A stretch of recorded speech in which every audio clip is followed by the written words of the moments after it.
Okay, thanks for being here, Sarah. Oh my God, thanks for having me. This is the Karen Mitches podcast with Sarah London.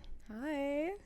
So you moved to Toronto from Winnipeg. I did. And how long have you been here now? I've been here since November, so almost a year. You've got the lay of the land.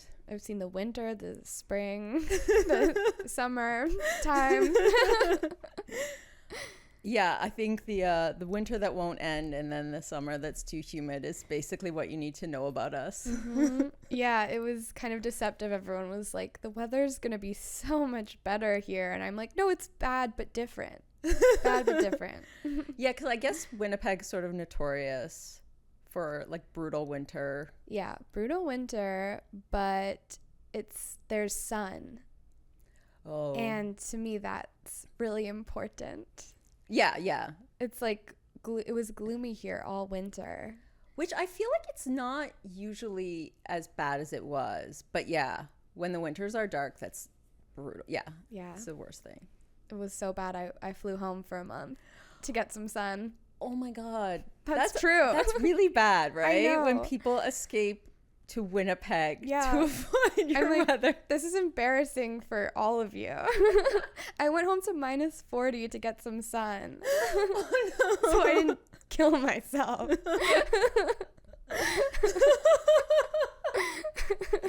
Shit. Do you have seasonal affective? I self-diagnosed, but yes, definitely. I feel like that's one you can know. Yeah. Like everyone's down in the winter, but like you know when you're too down. Yeah.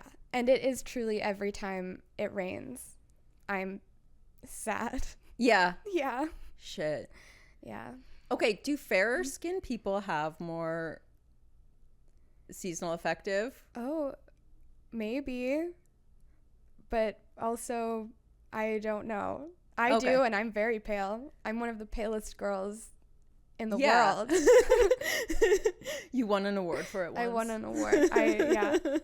Internationally recognized for a ghost-like complexion. Is there anything you've liked about Toronto? I do like Toronto. I love the TTC. I know it sucks a little bit, but it's so much better than just having a bus. Yeah. And I love how walkable it is. I love the fruit markets. I love living with my roommates. And both your roommates do comedy? Yeah. That's amazing. We just giggle. All the time. It's amazing. So, yeah. Actually, I'm normally never jealous of anyone with roommates, but that might be the one. Comedy girls. Not comedy boys. No. If I lived with comedy boys, I would be scared. But I live with comedy girls. And you'd have rats. And we'd have rats. We'd have rats. We'd be saying terrible things. I think it would smell a lot. Yeah, definitively. Yeah. What's the dynamic in the house? Okay, so my roommates, Dana and Angie, are both about 10 years older than me. So I feel like they're my older sisters a little bit. Yeah. So we definitely we care about each other a lot. Like there's a lot of love in the house. It kind of feels like a sleepover most nights. Like we'll all crawl into one of our beds and talk and oh my God, gossip and tell each other how much we love each other and what we're grateful for. And I want to see a skit that's just bedtime at the Comedy Girls apartment. And we don't have a living room anymore, so we are always just in the bed together. You don't have a living room? No, it's complicated, but one of my roommates lives in what used to be the living room. Okay, so the living room is now a bedroom. Living room is a bedroom, and then we have a guest room where you can stay if you're in Toronto. So you guys make a little money off of that? When we have people stay for a month, we'll charge them, but if it's just a few days, we just let them. Yeah. That's very cool. Yeah. It's nice. We've had, I don't know, just a bunch of comedians stay with us, and it's fun to have new people in the house. Yeah. But you got to be open for that, right? Yeah. Well, everyone's it's not randoms. Although we probably would take a random if they were going to pay, honestly. None of us make very much money. But they come, they usually know one of us or multiple of us. Yeah. And so it's just like fun. We have a new friend to join our sleepover party. This sounds amazing. It really is. I don't like the idea of living with roommates. I love and value my alone time a lot. I just simply don't make enough money to live alone. Yeah. But I also think all the time that I would be so sad not living with Dana and Angie. Yeah. Because we have so much fun and we like care about each other and it just works. That's amazing. I feel like, yeah, I've become one of those people who's just like maybe too into my alone time. And this sort of reminds me like I did have fun when I lived with people. Yeah. And I do have days where I lock myself in my room and don't want to talk to anyone. But it's nice to know they are there if I do decide to be social. Yeah. There's something nice, I think, too. Like I grew up in a house with 3 siblings who were close in age. So there was always people nearby. Like it's nice to be having your alone time, but then you can like pop out of your room and talk to people. Yeah. When you're on your own, it's kind of like an endeavor to get someone in the room. Oh, I bet.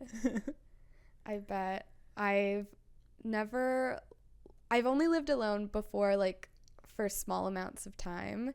And last time I did that, I got addicted to a phone game called Mining Tycoon.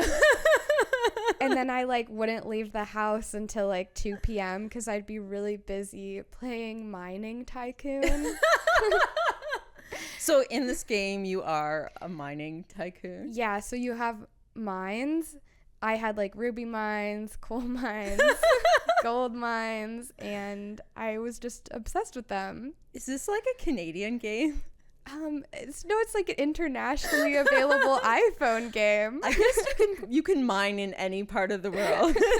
When I was mining like on like alien planets, like this game was really good. That's amazing. It was really good.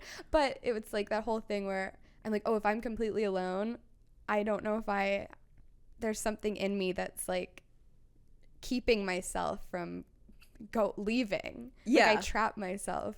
I don't know. Yeah, you can get caught up doing a lot of stupid shit if no one's watching you. Yeah. Well, I wouldn't say it was stupid. Mining tycoon. I was learning a lot about mining. But I see what you're saying. It's an important primary resource. We should all know more about it. We should all know more about it. So, when you came out here, did you know people already? Yes. Not a ton, not super well, but I knew my roommates. I knew any comedian from Winnipeg that you know in Toronto. I probably knew them or had at least met them a few times. So those were like the extent of my comedy connections. I had a close friend not from comedy, which was nice, but... So is there like a strong little like Winnipeg presence within the city? Yes. And would you call it a powerful cabal? Whoa, wait, what does that mean? Like a network of people that's like exerting power. Oh, like the mob? Yeah. Yeah, I think so. Like a quiet... I think so. I've been on so many shows recently where there's like 2 to 3 of us from Winnipeg. Oh. And I'm like, look at us being so present in the community. There is, and you know, like, I think a lot of, you know, like Jared Nathan spent time in Winnipeg. Yeah. And I just had him on. Okay, yeah. So I knew him. He actually knew how long I'd been doing comedy when I didn't know. Amazing. Yeah, I feel like there's a lot of people from Winnipeg, and yeah, we stick together. Nice. I think we do. Yeah, Jared actually, he talked up the scene in Winnipeg. I'm thinking it's like Winnipeggers in Toronto is like Canadians in Hollywood. Like you don't notice them when you walk into the room because everyone sort of speaks the same. Yeah. But there's like a similarity, connection. Yeah. I think I think or I feel like I have a connection, or I'll feel more connected to comedians that are from places similar to, like, if they're from Regina or like something. Yeah. I'm like, oh yeah, prairie people. Yeah, and sometimes I like when you were coming over, I couldn't remember where you're from. I kind of get a sense of just like small town. I think of it as like West Coast but not BC is like west of me but not the West Coast. That's like one vibe that I can pick up on. That's very Toronto. Yeah, just like not here. That way. I mean, I feel like people meet me and they would know I wasn't from here. I think there's a more distinct Toronto energy. And do you think Toronto energy is American? Oh, yeah, maybe. I feel like it's like a little, I don't want to say this like for everyone. I've definitely met people that don't fit this description, but there's like a sense of, there's like a lot of ambition, but a little bit of entitlement almost, or like I'm going to do whatever it takes and I'm not going to like stop to say hi to you. Like, I feel like a lot of comedians or just people, like I work in advertising and it's similar energies where like these people are really passionate about what they do and they want to get ahead. Yeah. And so it's sometimes hard to know like who to trust or if people are being honest with you. Yeah. I think there's also too, though, there's a thing where it's like people who came to Toronto from like Ontario to be like in finance or advertising or entertainment are like ambitious. But then there's all these Toronto people who were born here who are just like, fuck. And they're kind of like more chill and maybe even leaving. Oh, yeah. But I feel like most of us, like if you move to Toronto, you get the other people who moved here. Yeah. Wait, are you from here? I'm from London. So I'm like, I feel like London, Ontario. So it's like, I feel like there's a lot of I know. There's no accent. I mean, my last name is London, as we know. And people love to make that joke about, like, I say, oh, my last name is London, like the city. And then they go, oh, like in Ontario. Oh, London, Ontario. Men, mostly dad age. Or people with like a dad type personality love to make that joke. It makes them so happy. And then I go, I've heard that 1,000 times. And then they're embarrassed. I only recently learned not to comment on the most obvious thing about a person. Wait, do I need to learn that too? No, I just think the commenting on your last name is like the classic. Right. But I kind of like it because the people that make that comment, I'm like, I know they're enjoying themselves and they're going like, oh, yes, like I thought of a funny thing to say. And I love that for them. Yeah. It's annoying because I've heard it. It's hack. Write a new London joke. What's your middle name? Beth. Sarah Beth? Sarah Beth. That's interesting because it's obviously usually Elizabeth. Oh, yeah. Okay, so my middle name, this is what my mom says. She named me after her grandpa, who was named Ben. And in her head, Beth was like girl version of Ben. That's hilarious. But my family does that a lot, like where they would have an ethnic name and then they would, like, I have a cousin whose name is Diane, but it means Danitza. But why wouldn't you just say Danica?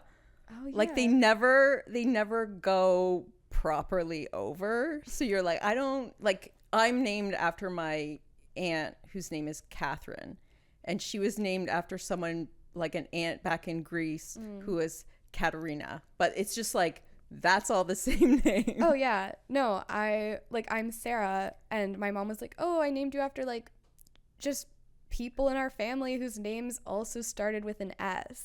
Yeah. Like that was it. Like she was like, yeah, there was like a bunch of people and their names also started with an S. So yeah, you're named after them. All the people with an S name and Ben. Yeah. Yeah. Just like covering 90% of the bases. I'm carrying a lot of like family legacy in my name. But I feel like you could just take a name you like and then find a vague connection to something within your family. Yeah. I bet my mom was like, oh yeah, there was someone with an R in their name too, and I liked them, and there you go. Do you have any pets? Okay, so my parents back in Winnipeg have a dog and a cat, which I feel like are mine because I grew up around them. And then my roommate has a dog. What's the dog's name? Peggy. Oh my God. After Bundy. Her full name is Aunt Peggy. After their aunt? I think it's just silly. Oh, okay. I don't know, actually. I don't know. I've never asked. Do you ever call the dog Aunt Peggy? No, not unless I'm introducing her to someone. Because I want them to know. Yeah. Because that's hilarious. If you had a pet, what would their name be? If I had a pet, I guess I would name it, I guess I would name my cat Sarah. To be confusing? To be confusing. No, honestly, I just panicked and then couldn't think of any name except my name. It would be kind of, like how Lorelai on Gilmore Girls gave her daughter the same name. No, I've never seen it. You've never seen Gilmore Girls? Yeah, because I just haven't. I was going to give a reason. There's no reason. People tell me every fall. People tell me I have to watch it. I would love it. It's so fall. And then I don't. I rewatch something else I've seen a million times. What are your shows? I really like New Girl. Oh my God, that's so like a good. comfort show. I really like sitcoms. Like I was obsessed with Everybody Loves Raymond last year, and it became a huge part of my personality for about a year. That's so weird. Yeah, I couldn't have a conversation without mentioning it, and it was becoming a problem. Like, what would you say about it? Like, I would just be like something would happen, like a normal thing would happen. Like you would sit down in this chair to start recording, and I'd be like, oh, that reminds me of what Ray did in this episode of Everybody Loves Raymond. Oh my God. And everyone would be like, nobody's it's not. I was around when that was on and no one was watching it. I'm making up for the lack. I watched it. I loved it in a way I hadn't loved a show in a really long time. What do you think it was about it? I think it felt very homey to me. Like, they're an Italian-American family written by a Jewish man, and it's the same, like a Jewish family and Italian, like it's the same dynamic. So I was watching it and I was going like, oh my God, like Ray's like my mom. And like, are you Italian or Jewish? I'm Jewish. Okay. Oh, right. I should say. I just assume people. Yeah, I was like, you were English or just like you have. Yeah, I didn't pick that up at all. No, my last name is London because I'm from London. That would be funny. Is London a Jewish name?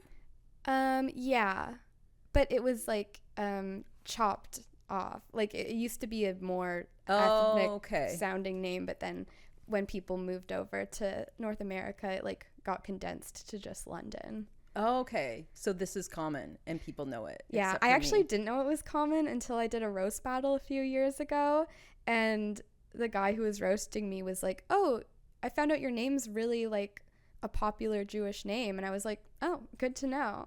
Oh, shit. I had no idea. Did you research him before the battle?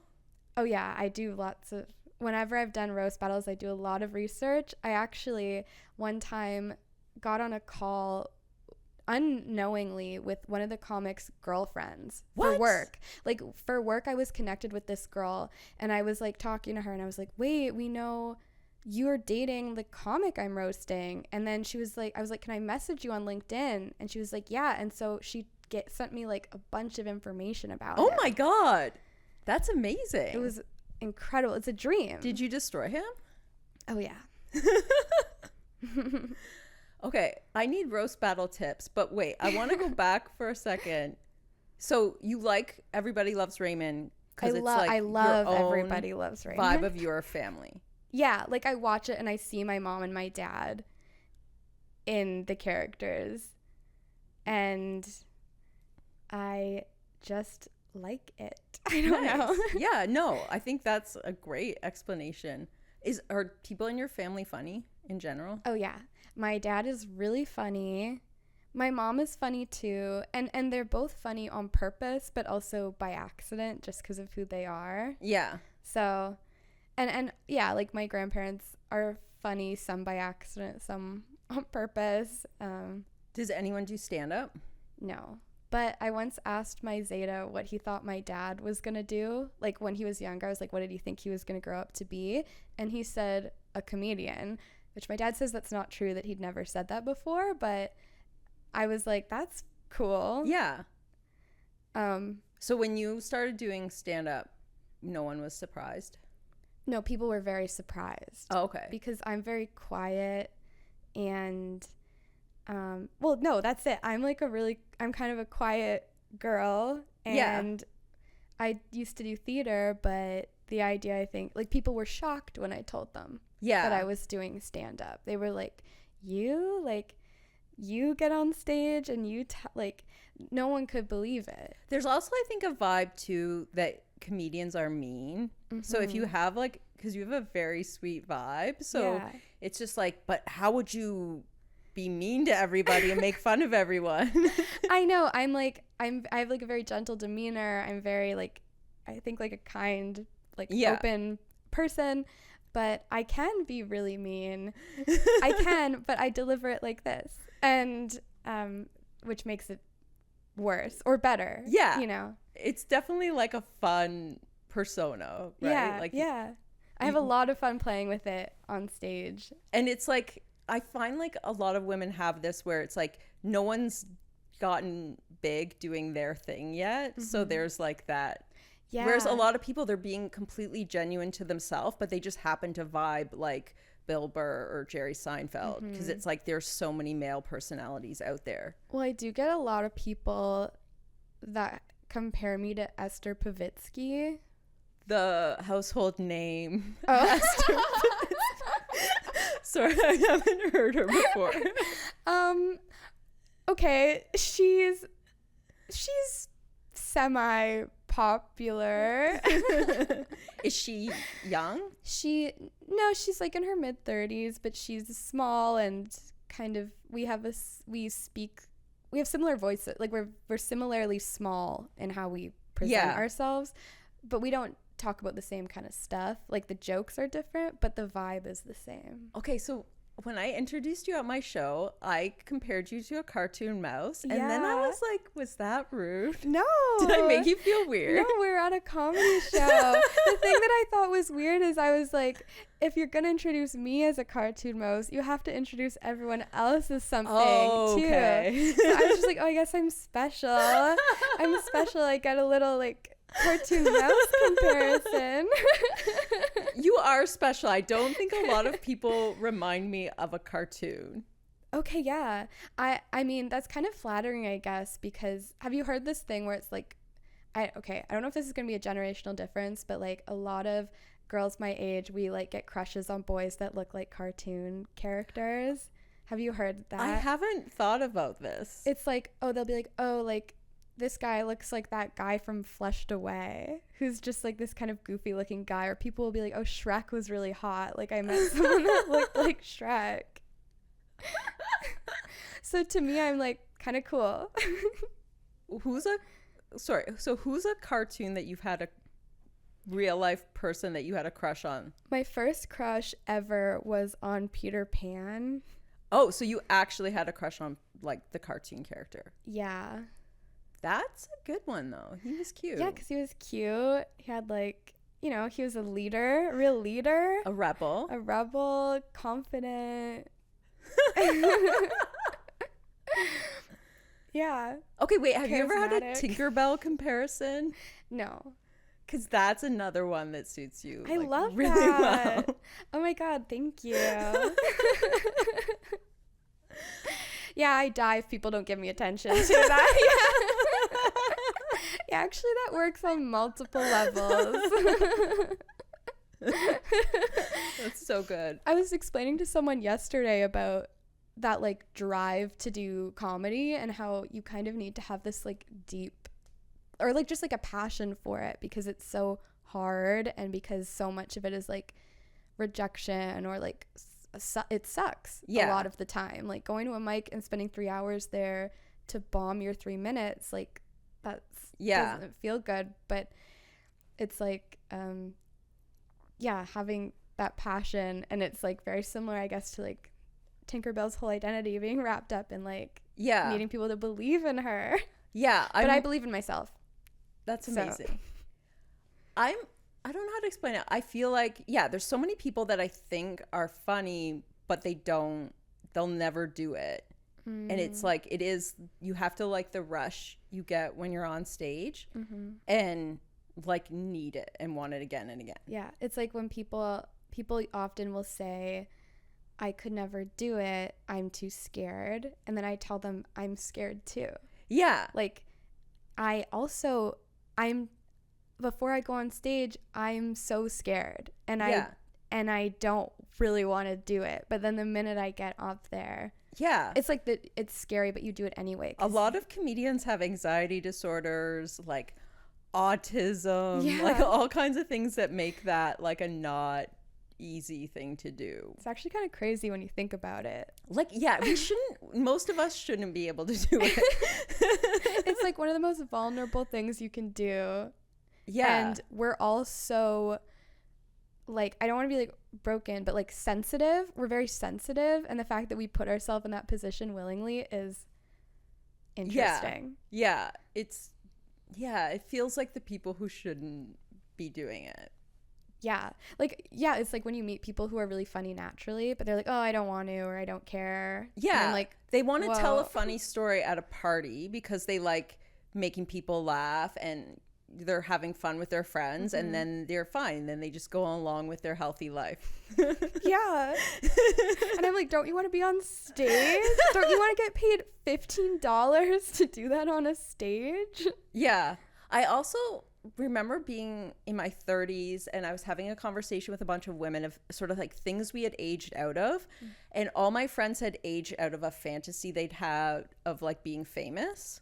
They're like, because being famous wouldn't really be helpful to your life, and it's better just to have money and freedom. And I was just like, I'll never age out of this feeling. That's so funny. I've never had that conversation with anyone, like about like fame. Maybe it's a prairie thing, but I feel like people were pretty early on are like, well, do I want to be successful at my career, or do I want to have a family and buy a house? Oh shit. And I definitely don't want to do that stuff yet. But was there any part of you that wanted to stay at home and like have a little house on the prairie? Not like have a little house on the prairies, but moving was hard. It took me a long time to move because I really liked it in Winnipeg. And I could see like what my life would look like in my 20s there, and that life sounded good to me. But I also felt like I needed to move to like push myself. So when I lived in Vancouver, my best friend was from Winnipeg, and sometimes her friends would come out and visit, and I went there for a weekend, and it did feel like Winnipeg is a good place to be if you're like kind of arty and like live music. And there's so much going on, like cool music stuff, cool art stuff, and because it's smaller, there's like more opportunity. Like I fly home to do shows and stuff sometimes just because I can actually like do bigger things than I can do here because I'm so new, and then get like paid more and just get bigger opportunities. Like Winnipeg's the center of its own universe. Because it has to be, because there's nothing around. That's very cool. Sorry, did I go cross-eyed? I didn't notice. Okay. Do you go cross-eyed sometimes? No, but sometimes I like to blur my vision just because I can.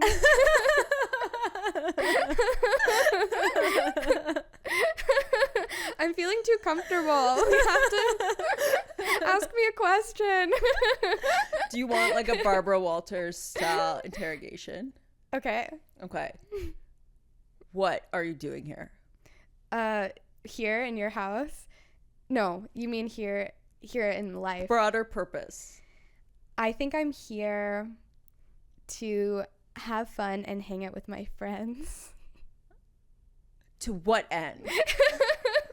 Until everyone's had so much fun they literally die.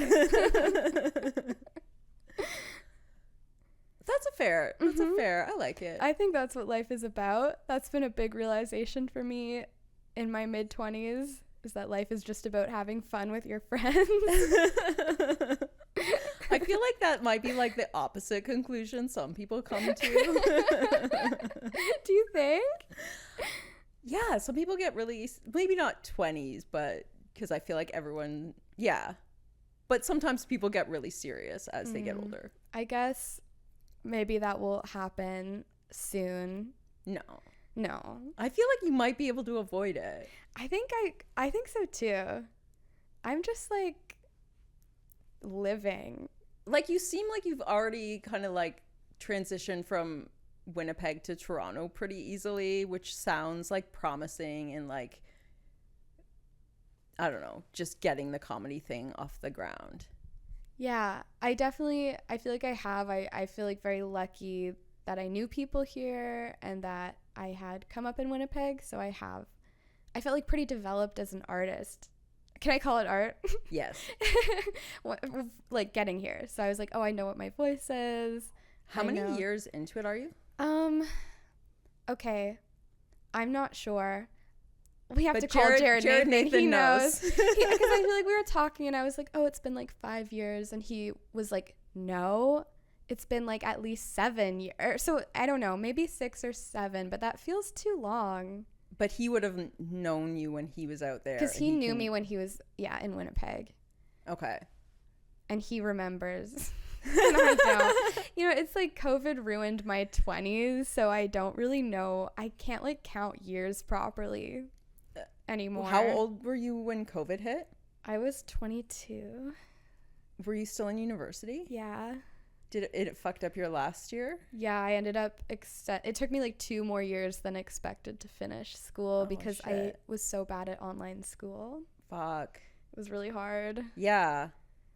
Did you feel that COVID changed the comedy scene in Winnipeg? Yes. Even now, I feel like it's still building itself back up. Do you think it was good before COVID? Yes.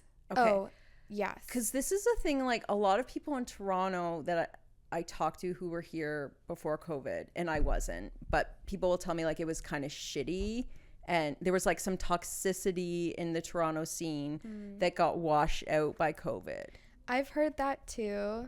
But I've also heard that people were like, before COVID, there were like 20 mics a night and you could get up like 1,000 times a week. Yeah. No, yeah. So I guess like good and bad. But Winnipeg just clearly had a good scene and it doesn't have as much. I think it's coming back. It's hard to say. But like last time I was there, I produced a show and a bunch of the guys on it were like, yeah, I haven't done a show in like a while. So it was nice for me as a producer because their friends came out because they hadn't seen them in a long time. So we sold the show really well. But, it's like, oh yeah, like I guess there's not as much stage time right now if you're not in at the clubs. Yeah, and I feel like there's a problem in general, like with just anything public and audience related. Yeah, I think also like there are venues where people get, like the public gets used to knowing like this is a comedy venue, and a few of those shut down, and so then people are like, they just don't know where to go. And I think people don't search for comedy. Yeah. And then they're like, you'll talk to them, they'll be like, oh, I had no idea there was comedy at that comedy club, and you're like, well, yeah, it's a comedy club. There sure is. Fuck. Do you think, like, did you do anything online during? Yeah, I produced 2 fundraiser shows with my best friend. What did you guys fundraise for? We fundraised, we did 2 different, the first show I think we donated to like a women's shelter. And the second one, I think we did like a food insecurity thing. Yeah. Those are both really good. Yeah. Especially for COVID. Yeah. And that's like, we were thinking about that. Like, we knew violence against women was going up during the lockdown. So we wanted like to support that. And we knew a lot of people were more food insecure. And so we wanted to like. Yeah. Yeah. And it seemed to not go down after COVID. No. Like, wow. Do you feel like, are you in like an end times focus at all? Like the world's not going to get better? I do feel like that all the time, but I think, I don't know. I feel like it's like where like I grew up and everyone was like they taught us about global warming from like the minute we got into school. And so I've just always been like acutely aware that like the world is like sort of crumbling around us in a sense, but I try not to think about it, and also like late stage capitalism, and I think all the time about like how much, like for example, how much money I'm getting paid at work. Like I had a boss at my old job who was like, oh, when I was hired entry level 12 years ago I made this much money, and I was like, oh no, that's how much I make. Yeah. But I try to be positive and not think about it too much. And also there are good things happening too. We just don't hear about it because it doesn't make good news. Yes, which I think is an important thing. I also try to remember, like, we hear all the time about like political people, but no one tells you about the thousands of scientists who are like doing shit. Yeah. And they're doing a lot of stuff. Or like not just scientists, but like social workers and like people who know things and care about people and try hard every day when no one's watching. Yeah, there are good people. And that's one of those things though where you think about that and you go, oh, what do I just want to do, like comedy? Yeah.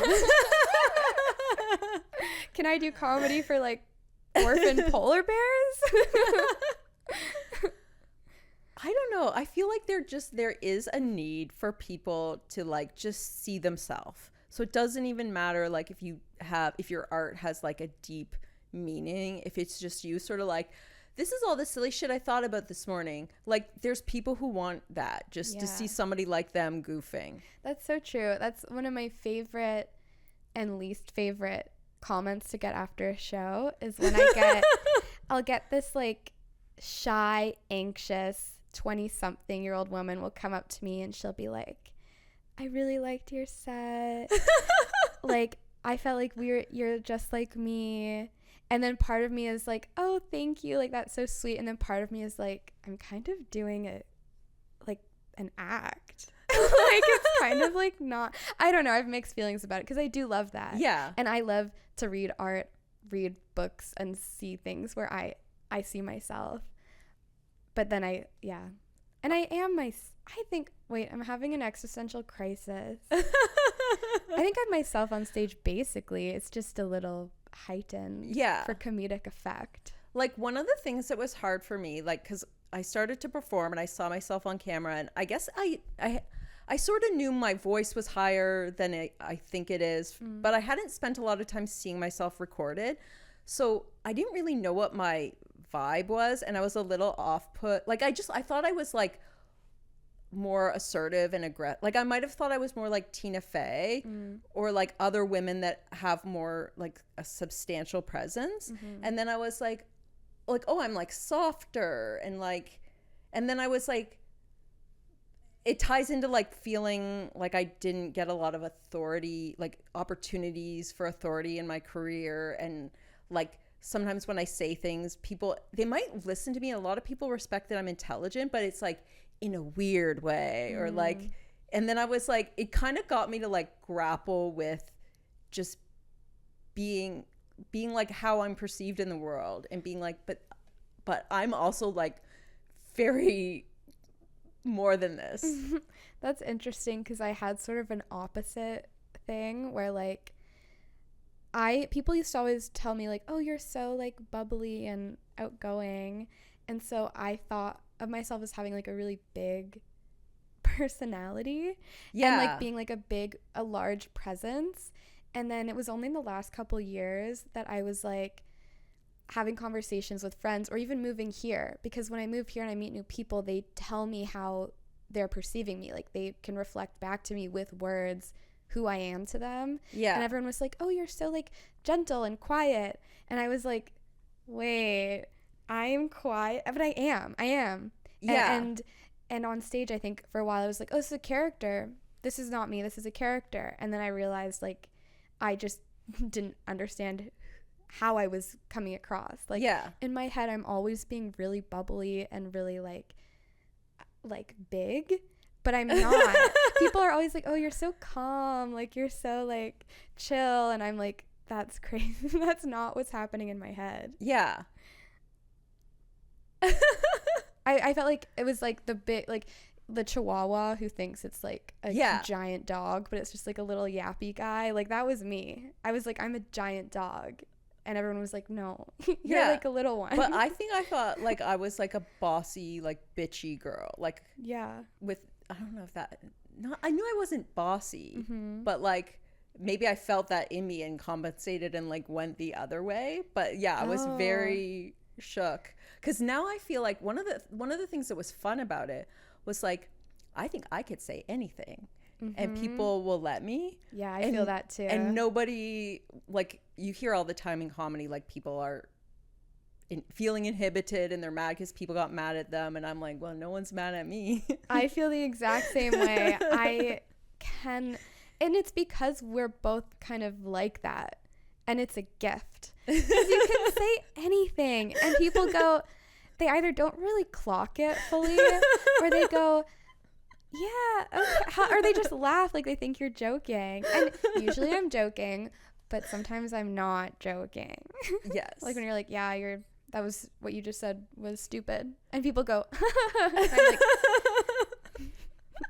it's great. It's like a shield. Yeah. Or like a filter for other people. I love it. I love to say whatever I want. I was in New York and I saw like in Central Park there were these two ladies called the Advice Ladies, and they were just like, they had a table in the park and people were like paying them for advice. But like I feel we could do that. Oh yeah, actually people often ask me for advice, or people love to tell me stuff, like to be like, let me tell you about my problems. And I'm like, the thing about it though is I'm not very good at giving advice. And I'm also not very like open to someone like throwing their trauma on me. Like I'm happy to take it in, but I never know what to say back. You're not like searching it out. No, because some people are, they're like, some people they want to analyze you, they want to tell you what they think, and there are people that are great at it, that are very wise. Like I know a lot of people that I love talking to about serious stuff because they have the best responses and tips and like perspective. But for me, I'm like, yeah, you can tell it to me, but then I'm just gonna be like, cool, one time on a TV show something similar happened and then Ray said this. I want to see the advice show where you only give advice based on Everybody Loves Raymond. I would love that. That should be my podcast. Yes. Have you thought about a podcast? Yeah. Do you want it to be an what are all your thoughts? Okay, my dream podcast scenario, I would love to be invited to house parties and set up in a corner and just podcast from a house party. So are you talking to different people at the party? If they come and sit with me and talk. But if they don't, I would just talk. That sounds amazing. Yeah, that's like my dream podcast. Do you think it's hard to do? I think finding house parties that people would let me come to would be the hardest part. I think everything else would be fine. Yeah. I think there's a certain genre of person that would love that. I think I would have to have like a boy co-host though, because I don't know if I'd feel safe showing up to random people's house parties. You would have like a co-producer, so you guys are producing the show together, but he's a bit like the tech guy, but he's there with you. Because I think sometimes like it's not even like you're doing security, just by there being two people. Yeah, the changes. Buddy system. Yes. Yeah, so look out for that maybe one day. What would you call it? I would probably want to call it something that would refer to like the fact that you're like sitting in the corner. Like like like I've never thought about like the name before. On the wall in the corner. On the wall in the corner in the at the party, and I don't know. Yeah.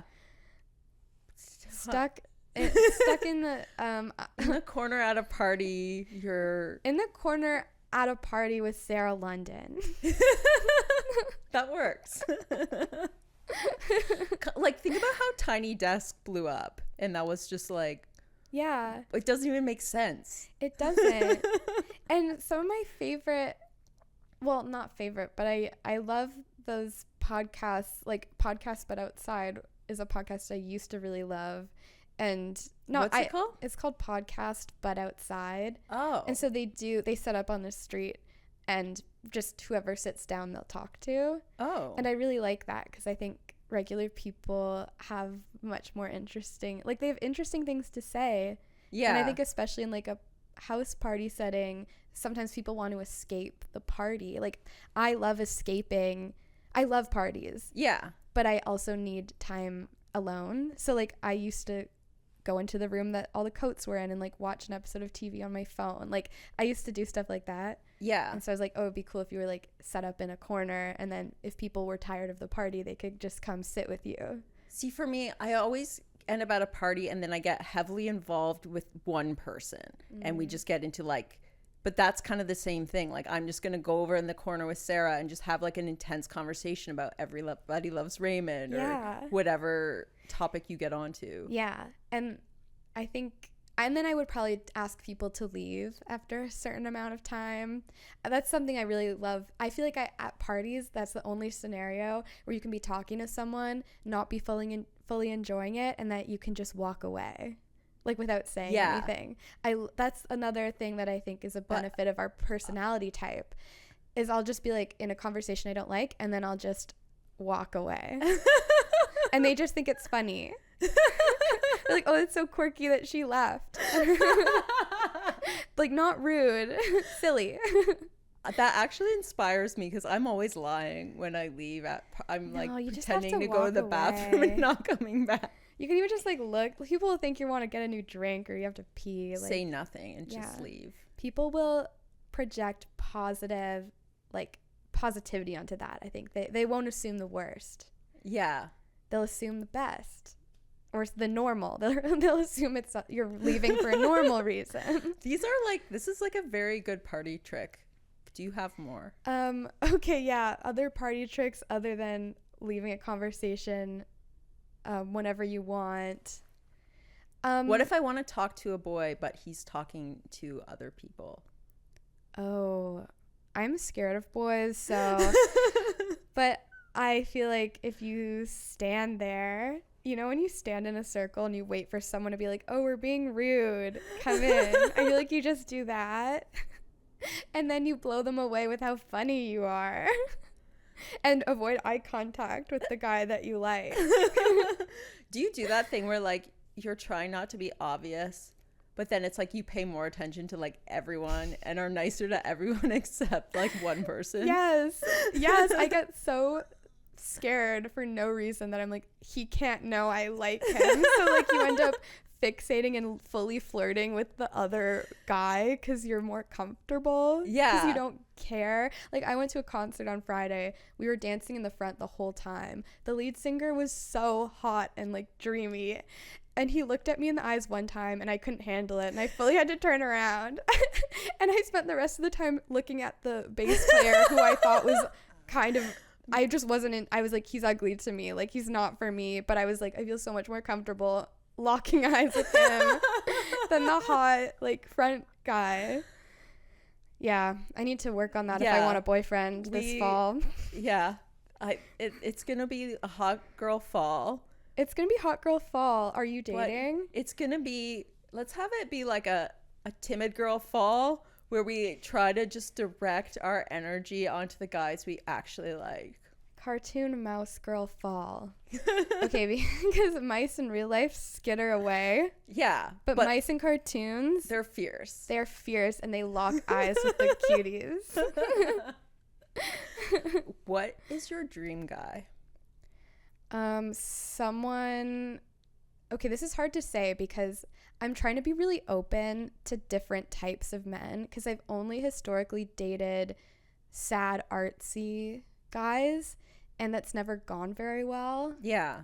So. And it's like a genre people like when they're young. Early, yeah. It's like the popular genre amongst young women. And then it's like you got to branch out and try different ones. Yeah. Yeah. So I'm trying to like be open to more things, but I tend to be attracted to men who are like have a quiet confidence, and if we're like to be shallow, like brown hair, taller than me, dresses kind of nice.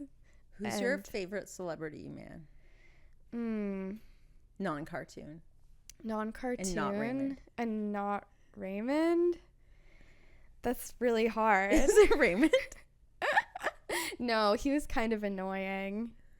Did you like his brother? Nick from New Girl. Oh. I really... I like sad people, sorry. And he is a sad, broken man. But I don't want that. That is like, he's he's like my permanent, so he's a lot of women's permanent like celebrity crush, but like only you can make him smile. Sorry. But you know what, or like Robert Downey Jr. I know he's old, like he's older, but like when I saw him in Iron Man, like the first Iron Man, I was like, oh my god, like I think it's like, oh, he's smart, and he's like successful, and he's funny. Have you ever seen him in Kiss Kiss Bang Bang? No. That's like, I think, my favorite movie that he's in. Okay. But do you specifically like Iron Man the most? Like he's always a bit charming, right? I think it's him. Yeah, like because he's always kind of charming, like charismatic. Yeah. And like funny, but not like Ryan Reynolds, I feel like is obnoxious charming. Yeah, like it's like you watch him and you're like, he's has to calm down. Yeah. But it's a hard balance.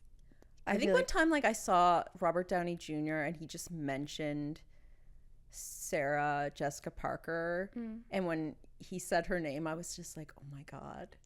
Like, can you imagine if that was your boyfriend? That's so funny. But also, I love hearing other people say my name, like not in a sexual way, just like in a when I say my name, I feel like it sounds like I feel like I have a hard time saying Sarah. I think it's hard for me to say. My name is weird too, and I have a weird time saying it, but I love other people saying it. And even, you know, like people will complain because they're like, my name's Andrea, not Andrea, but you can say Karen in so many anyway, and I'll like it even more if you have like an accent and you can't quite get it. I'm just like, that's me, but like with a Persian accent. Yeah, like I mean Sarah's such like, it's a name that exists in almost every single culture, and so it's like I love when other people say it. I'm like, whoa, my name sounds good when other people I don't know. What's the best accent you've heard your name in? Honestly, I just like other Canadian people when they say it. I don't know why it's different to my ears, but like when my friends say my name, I'm like, oh, I have a nice name. Yeah. Like just out of someone else's mouth. Yeah, it doesn't have literally, to be an accent. It doesn't matter the accent, just not me. I feel that. I think it's something like primal. Or I don't know, I think about people will be like, oh, charismatic people, one of the things they do is they use the other person's name in conversation a lot. And I try to do that when I remember. I try to do that too. Yeah. And I think just hearing people like, because you can like, we've had like a full conversation, I haven't said Karen once, you know, like you can easily have a conversation without saying the other person's name, but when they do, I'm like, it's special, I feel special. Yeah. It's weird though, because sometimes I'm like trying to say someone's name so I'll learn it, but then I'm like, oh, do I sound like I'm trying to sell them a car? Oh no, you wouldn't. No, I can get away with it. It goes back to that privilege of having this kind of like sweet personality. Okay, that's like my new thing. I'm just saying names. It's like that thing where people are like, oh, like if you have pretty privilege, like use it. And I'm like, this personality type comes with a lot of privilege, and using it is like part of your power as a girl. Yes. I kind of feel like everyone, like if I hadn't done stand up, I wouldn't have really like encountered that. It kind of makes me want to tell everyone to do stand up, but then I feel like they'll miss the point of it. Yeah. But just to somehow like get in touch with your own vibe, and like however weird it is, like find what your privilege is. Yeah. And that's so true. Like knowing how people perceive you, because then it like affects how you just move around the world. Or like I know from watching videos of myself that I rub my stomach a lot on stage like an old man. So now I know, like, I'll be aware of it in real life. I'll be like, oh, I'm like, everyone thinks I'm pregnant. Like, I have to, just even small things like that. Yeah, an actor friend told me, like, when I was preparing for my first stand-up, to, like, videotape yourself and then listen to just the audio so you can pick up on your, like, spoken tics, and then watch it with the sound off to see your visual tics. That's good. And not even like you necessarily have to get rid of them, but you know what they are. Yeah. Well, like I've watched videos of myself where I'm like using my hands in a crazy way, but I don't think I could control that. Yeah. Well, I think like if I'm trying to explain something, I know I'd start to do, and it's not helping. Yeah. But it's like helping me. Yeah. Find what I'm trying to say. The worst was one time I did one of those PowerPoint shows. Oh, shit. And I had the mic in the stand, so I had full access to both my hands. So I was like talking like crazy, and they kept like moving the slides because the guy in the booth kept thinking I was like next slide when I was just like being weird. I'm expressive. Yeah. I did theater. Do you miss theater stuff? I do. Yeah, like I did so much when I was younger, and I kind of just fully quit when I was 18. But I miss the camaraderie of like working on a show. I don't really miss the performance part because I feel like I get that from stand up. And it's better when it's your thing. And it's better. I love being able to write my own stuff. Yeah. And I also love that our goal is like getting people to laugh. Yeah, and I also hated memorizing stuff. I feel like I was pretty bad at memorizing. Yeah, and you don't want to like throw people off by not having your lines. Yeah, but I do miss like the connection of like working with other actors and like being with them in the moment and like going through it together. I don't have this background, but like I imagine this is amazing. It is. There's something really special about it. Like the bond you get just it's like your little family. And is there always drama and like hooking up and I mean, I was young. I was usually younger when I was doing theater stuff.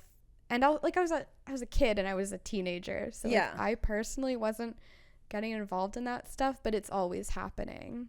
And it's part of it, like it's part of it. I think especially like high school theater, I don't know, I think there's a lot of like people, sleeping with other people, and it's like incestuous sort of, but which I think happens in comedy too, right?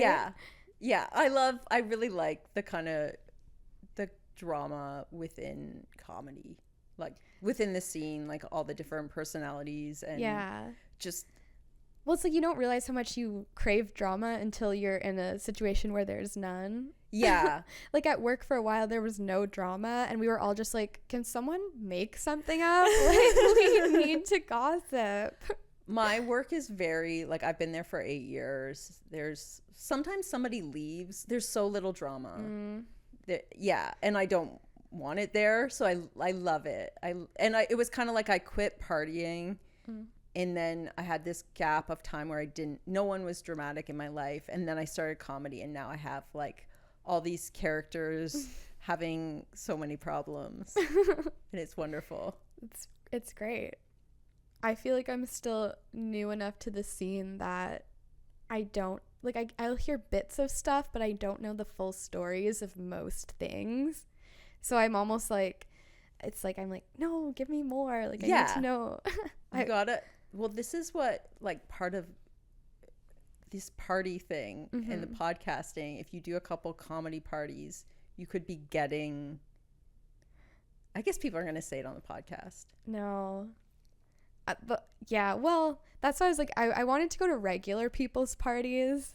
Yeah. Like, not comedy parties. But I guess if you're a comedian and you have a party coming up, you should invite me to your party. At your party. I really want to see you do this. I want to do it. I should just do it. Yeah, I will help you in any way. Okay. Putting the word out there right now. Please get a hold of us if you have a party and you want a little podcaster in the corner of your party. I'm really nice. I don't even drink that much. I just don't even really drink at all at parties, so cheap guess. I'm assuming they're gonna buy me. They're like, what's your rider for the party? And it's like iced tea. 1 can of iced tea and a glass of wine. 1 can of iced tea and a like comfortable cushion to sit on. Amazing. I've loved having you on. People can find you, Sarah London, on which socials? Find me on Instagram and YouTube at Real Sarah London. Sweet. Thanks so much. Thank you.